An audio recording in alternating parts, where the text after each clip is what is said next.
In this video, we will try to understand next section, that is section number 128 of the भारतीय न्याय संहिता, titled as force. ये section हमें बताता है कि force क्या है as per the BNS, as per the भारतीय न्याय संहिता. It starts with the line, a person is said to use force to another. एक व्यक्ति कहलाएगा कि उसने दूसरे व्यक्ति के अगेंस्ट में फोर्स यूज किया है. कब? इफ ही कॉजेस मोशन, अगर वो मोशन कॉज करता है, मोशन की उत्पत्ति करता है, मोशन को जन्म देता है.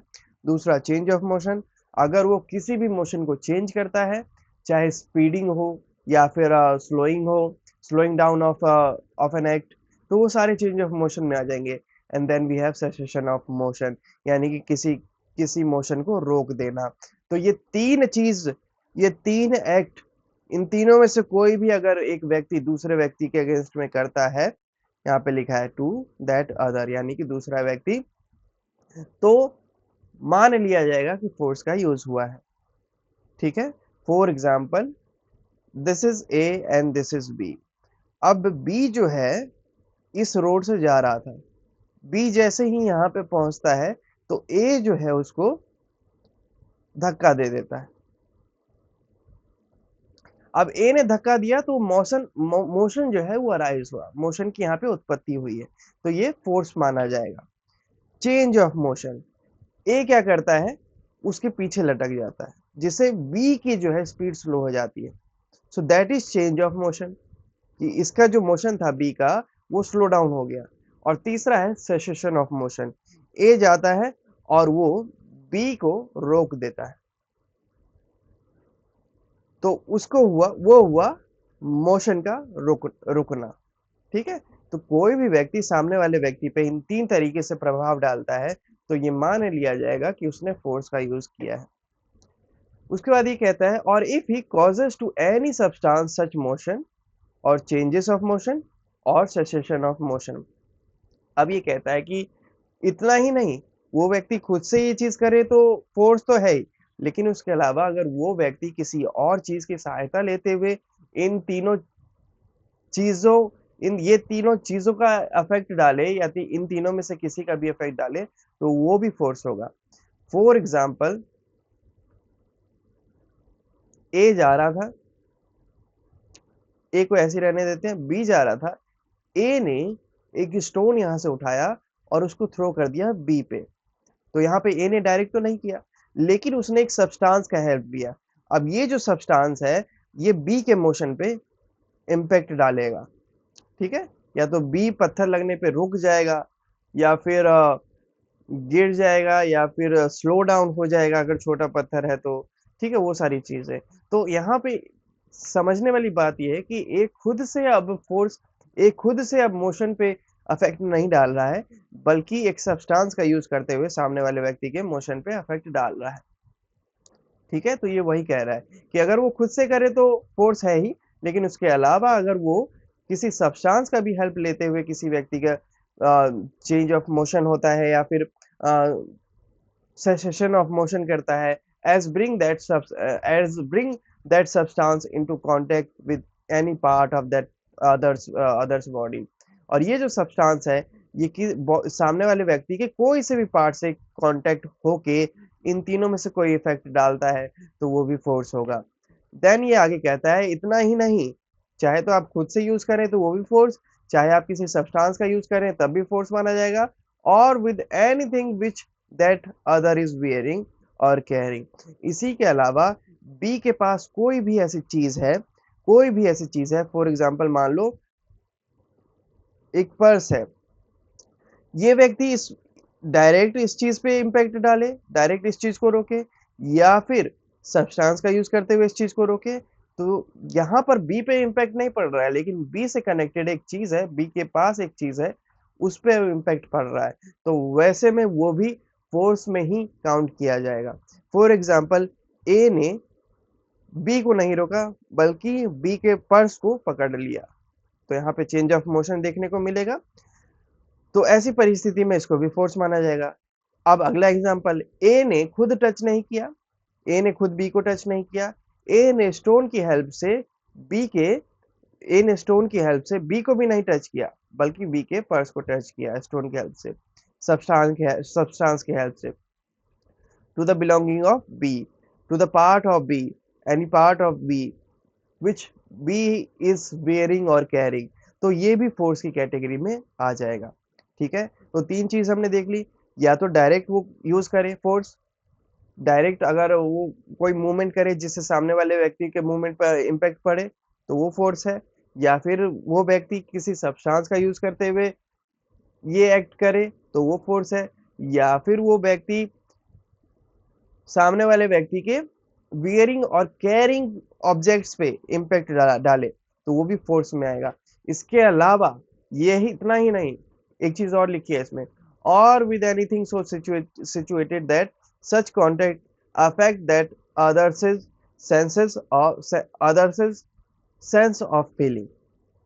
इसके अलावा वो कोई भी ऐसी चीज यूज करता है जिससे सामने वाले व्यक्ति के सेंस ऑफ फीलिंग पे इम्पैक्ट पड़े, अफेक्ट पड़े, तो वो भी फोर्स में यूज होगा। अब मान लीजिए ए ने ना खुद ना डायरेक्ट फोर्स यूज किया, ना सब्सटेंस के थ्रू फोर्स यूज किया, ना उसने किसी बिलोंगिंग को छुआ। उसने क्या किया, रेड चिली पाउडर दूर से ही बी पे फेंक दिया। तो यहाँ पे कोई डायरेक्ट इनडायरेक्ट कांटेक्ट तो नहीं आया, आई मीन डायरेक्ट कांटेक्ट तो नहीं आया, सब्सटेंस का भी हेल्प नहीं लगा है, लेकिन इनडायरेक्ट फोर्स यूज किया गया है, जो कि मिर्ची पाउडर उसके आंखों में डाल दिया, या स्प्रे कर दिया, या हैवी लाउड वॉइस का यूज किया, इतना लाउड कि उसकी वाइब्रेशन जो है उससे बी पे अफेक्ट पड़ रहा है, इम्पैक्ट पड़ रहा है, तो वो भी फोर्स में ही काउंट किया जाएगा। ठीक है, तो ये चार चीजें जो है अभी तक मैंने देखी, ये कवर कर दी गई है। अब इसको फिर से रीड करते हैं कि मैं देखता हूँ कि इसमें कुछ छूटा तो नहीं। A person is said to use force to another if he causes motion, change of motion और cessation of motion to that other, और if he causes to any substance such motion or change of motion or cessation of motion as bring that substance into contact with any part of that other's body, or with anything which that other is wearing or carrying, or with anything so situated that such contact affect that other senses of feeling। ठीक है, तो ये चार चीजें इसमें mention है। अब substance की बात करें तो सब्सटेंस में आप एनिमल को भी इंक्लूड कर सकते हैं कि एनिमल हो गया या फिर कोई केज हो गया जिसमें आपने अपना एक्ट कर दिया, अब वो ऑटोमेटिकली करेगा। जब कोई पर्सन उसके कांटेक्ट में आएगा तो वो ऑटोमेटिकली रिएक्ट करेगा, वो जो केज है या फिर वो एनिमल है, तो वो सारे जो है सब्सटेंस के थ्रू ही कवर अप हो जाएंगे। तो इतनी वाइड डेफिनेशन यहाँ पे फोर्स की दी हुई है। देन आगे इसको समझते हैं।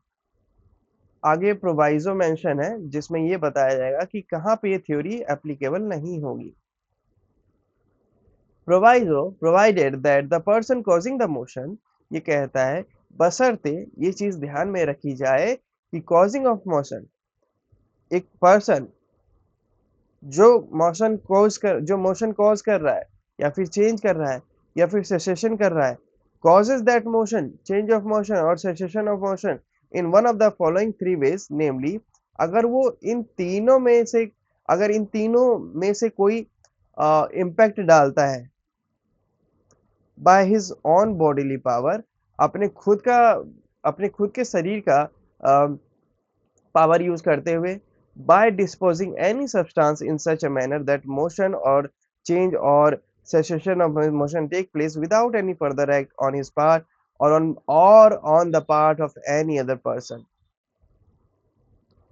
by inducing any animal to move, to change its motion or to cease to move। ये कह रहा है कि इन तीनों में से अगर कोई एक्ट वो व्यक्ति करता है या फिर इन तीनों में से कोई हेल्प वो व्यक्ति लेता है तभी फोर्स माना जाएगा। इसके अलावा कोई भी फोर्स नहीं माना जाएगा। तो इसमें क्या 3 पॉइंट्स है? 3 पॉइंट्स ये है कि बशर्ते वो अपने शरीर के पावर का यूज करते हुए उस मोशन पे इफेक्ट डाले, या फिर वो जो सब्सटेंस है, सब्सटेंस को एक्टिव कर दे, कोई भी सब्सटेंस, जैसे कि मैंने बताया केज। अब उसने केज वगैरह जो है प्रिपेयर कर दिया, तो उसने अपना फोर्स यूज कर लिया। अब केज कांटेक्ट में आते ही किसी दूसरे व्यक्ति के रिएक्ट करेगा, तो ये भी उसी फोर्स की डेफिनेशन में कवर अप हो जाएगा।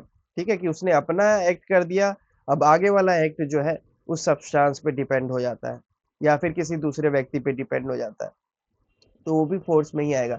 उसके बाद तीसरा कहता है कि आप किसी भी एनिमल वगैरह को चार्ज कर देते हैं कि वो जो है सामने वाले व्यक्ति पे रिएक्ट करे, उसपे इस एनिमल से सामने वाले व्यक्ति पे इम्पैक्ट पड़े, तो वो भी फोर्स की कैटेगरी में आएगा। तो ये कहता है कि ये सारी चीजें इन तीनों के बेसिस पे हो या फिर इनमें से किसी के भी बेसिस पे हो तो फोर्स माना जाएगा। अपार्ट फ्रॉम दैट कोई भी फोर्स नहीं माना जाएगा। तो यहाँ पे 4 पॉइंट हमने देखे और यहाँ पे हमने देखा 3 पॉइंट, कुल मिला के 7 पॉइंट। ठीक है, अब सातों पॉइंट को फिर से एक बार रिवाइज कर लेते हैं। फोर्स कब माना जाएगा? जब डायरेक्टली कोई व्यक्ति दूसरे व्यक्ति के मोशन पे अफेक्ट डाले। फोर्स कब माना जाएगा? जब ये व्यक्ति किसी सब्सटेंस का यूज करते हुए सामने वाले व्यक्ति के मोशन पे इफेक्ट डाले। फोर्स कब माना जाएगा? जब ये व्यक्ति चाहे खुद से या फिर सब्सटेंस का यूज करते हुए सामने वाले व्यक्ति के बिलोंगिंग पे इम्पैक्ट डाले। फोर्स कब माना जाएगा? जब ये व्यक्ति सिचुएटेड कॉन्टैक्ट अफेक्ट अदर्स, जब ये व्यक्ति सामने वाले व्यक्ति के सेंस ऑफ फीलिंग पे अफेक्ट डालेगा। सेंस ऑफ फीलिंग पे सेंस ऑफ फीलिंग की वजह से सामने वाले व्यक्ति के मोशन पे इफेक्ट डालेगा। तो ये 4 पॉइंट्स है।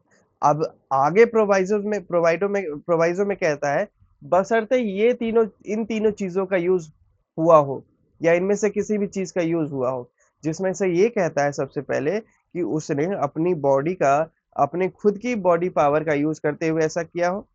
दूसरा कहता है कि उसने सब्सटेंस का यूज किया हो, वो सब्सटेंस उसी के द्वारा, वो जो कोई सब्सटेंस उसने जो यूज किया है वो उसी के द्वारा यूज किया गया हो, या फिर किसी व्यक्ति का सहारा लिया गया हो आगे, लेकिन उसमें इसका भी रोल था।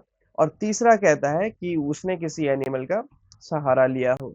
तो ये तीनों सिचुएशन होती है और इन तीनों में से कोई सी भी सिचुएशन होती है और किसी ऊपर चारों में से कोई सी भी सिचुएशन मिक्स होके फॉलो होती है, तभी जाके ये माना जाएगा कि फोर्स यूज हुआ है, क्रिमिनल फोर्स यूज हुआ है, अदरवाइज नहीं। So this was section 128। I hope समझ में आया हो। स्टिल नहीं समझ में आया तो मैं फिर से इस पे क्लियरिफिकेशन वीडियो बना दूंगा।